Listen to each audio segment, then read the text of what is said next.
Inilah detik-detik jembatan dan dapur milik warga di Desa Andung Biru, Kabupaten Probolinggo diterjang banjir. Dalam video amatir terekam luapan sungai Pekalen yang deras tiba-tiba menghanyutkan jembatan dan merobohkan dapur milik warga. Banjir ini berendam 3 desa di Kecamatan Tiris, diantaranya adalah Desa Tiris, Telogo Argo, dan yang terakhir Desa Andung Biru. Tidak ada korban jiwa dalam kejadian ini, namun 500 kepala keluarga harus mengungsi. Saat ini ada totalnya 6 jembatan yang tersentuh oleh banjir ini. Yang 5 ini 4 hanyut, kemudian 1 masih ada tapi miring.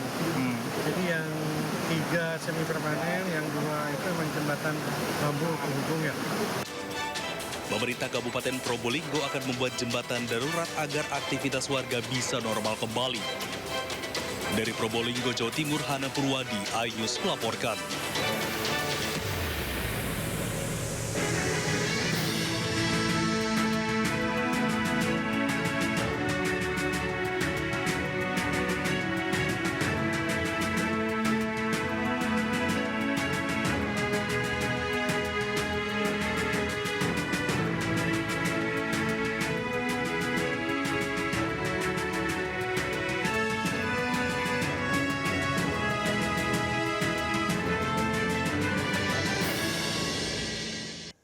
Pemirsa, Presiden Prabowo Subianto meninjau para pengungsi banjir bandang dan tanah longsor di Karangbaru, Aceh Tamiang.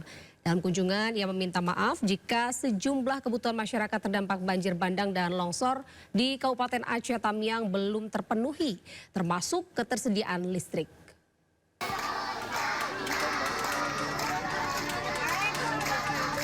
Presiden Prabowo Subianto didampingi Gubernur Aceh Muzakir Manaf meninjau korban banjir di Aceh Tamiang, Aceh, Jumat siang. Ada gambar gue, Bang. Dalam kesempatan, Presiden juga menyapa korban banjir yang terbaring hingga menyapa anak-anak di pengungsian.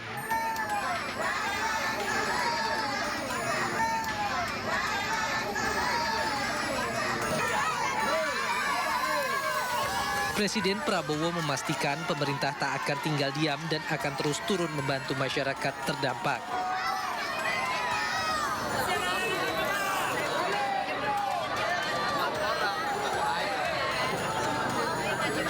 Prabowo juga sempat meminta maaf karena aliran listrik belum sepenuhnya pulih imbas banjir bandang. Saya lihat keadaan, insya Allah bersama-sama kita akan memperbaiki keadaan ini. Pemerintah akan turun, akan membantu semuanya, ya.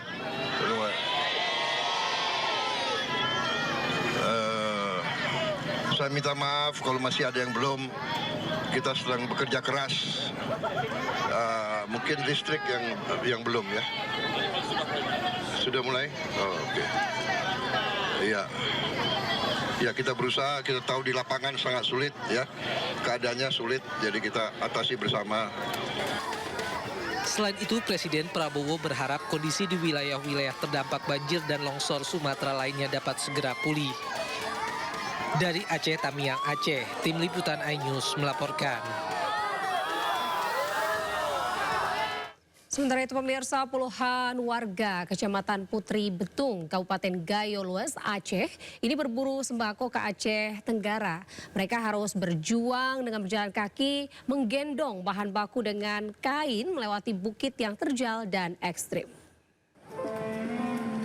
Warga Manggul. Seperti inilah perjuangan sejumlah warga membawa kebutuhan pokok melintasi bukit yang terjal dan ekstrim menuju desa Rumah Bundar dan Marpungi. Kondisi jalan menuju Kabupaten Gayo Lues putus total, memaksa warga harus berjuang untuk mendapatkan sejumlah bahan makanan ke Aceh Tenggara. Desa Marpungi berada di Kecamatan Putri Betung, Gayo Lues, merupakan desa yang berbatasan langsung dengan Kabupaten Aceh Tenggara dan hingga kini masih terisolir. Akses jalan yang putus dan kebutuhan pokok yang sangat mahal di Gayo Lues membuat Sapwan dan warga lainnya mencari dan membeli kebutuhan pokok ke Kabupaten Aceh Tenggara dikarenakan lebih dekat dan mudah didapat. Posisi kami di sana terisolasi, Isolasi ya. terisolasi. Terpaksa kami ngambil bahan makanan dari Aceh Tenggara. Ya. Kenapa ke Aceh Tenggara, Bang? Lebih dekat Aceh Tenggara ke Gayo Luas, jalannya putus total. Putus total. Kebutuhan pokok di Kabupaten Gayo Luas seperti harga beras sudah mencapai Rp500.000 per sak dengan berat 15 kg. Selain beras, harga BBM juga melambung tinggi hingga mencapai Rp50.000 per liter. Dari Kabupaten Aceh Tenggara, Aceh, Medi Arjuna, iNews melaporkan. Pemirsa, evakuasi 2 orang lansia penderita stroke di Desa Burni Pase, Bener Meriah, Aceh ini berlangsung dramatis. Anggota TNI yang membantu evakuasi ini harus berjalan kaki 6 km melewati jalan terjal dan berlumpur.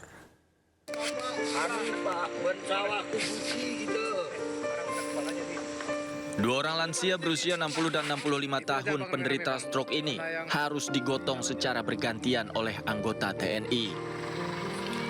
Mereka menjadi korban banjir bandang di Bener Meriah, Aceh yang desanya terisolir.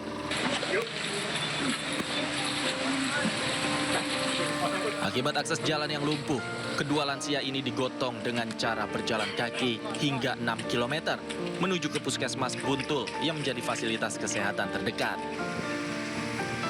Medan terjal dan licin membuat evakuasi hanya bisa dilakukan secara manual tanpa bantuan kendaraan, apalagi alat berat. Setibanya di Puskesmas Buntul, kedua lansia langsung ditangani oleh petugas kesehatan untuk mendapatkan perawatan intensif. Hingga kini anggota TNI di wilayah terdampak banjir bandang terus terjun ke lapangan membantu evakuasi warga terdampak. Dari Bener Meriah, Aceh, Tim Liputan iNews melaporkan.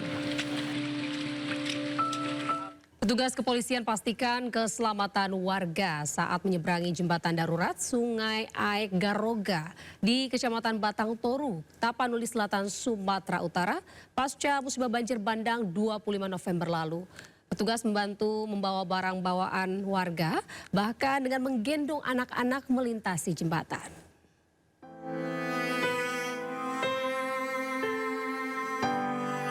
Banjir bandang yang menerjang Tapanuli Selatan menyisakan banyak kerusakan. Nyawa melayang, rumah, dan perkampungan menghilang.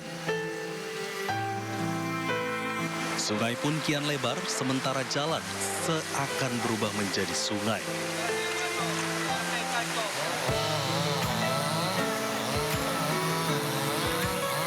Seperti jalan lintas Sibolga Padang Sidimpuan ini. Akibat diterjang banjir bandang, jalan penghubung Tapanuli Selatan dan Tapanuli Utara ini berubah menjadi aliran sungai. Akibatnya ratusan warga sekitar terisolir.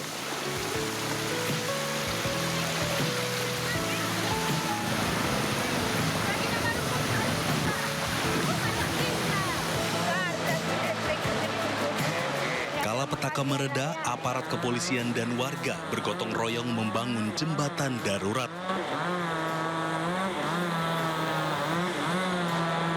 Walaupun dibuat dari gelondongan kayu yang dibawa bandang, jembatan sepanjang 20 meter ini bisa difungsikan.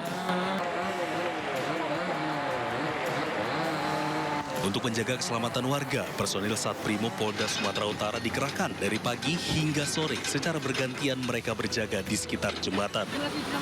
Kami di sini bertugas bang untuk buka tutup rute yang sudah dibuat bang, jembatan darurat. Bila mana ada yang mau dari Garoga ke Anggoli ataupun sebaliknya, kami sistem bergantian. Jika dari Anggoli mau ke Garoga, kami tutup dulu akses yang dari Garoga. Begitu juga sebaliknya bang. Ya syukurlah ada Bang Brimob bisa terbantu kita untuk menyeberangi jembatan ini. Karena kalau dilihat, wah sangat takut kita ya kan. Tapi karena ada Bang Brimob kita terbantu karena kita anak-anak kita kecil-kecil. Bencana sudah berlalu, kini saatnya bahu-membahu membangun kembali yang rusak dan menata hidup baru. Dari Tapanuli Selatan, Sumatera Utara, Indra Mulia Siagian, iNews melaporkan.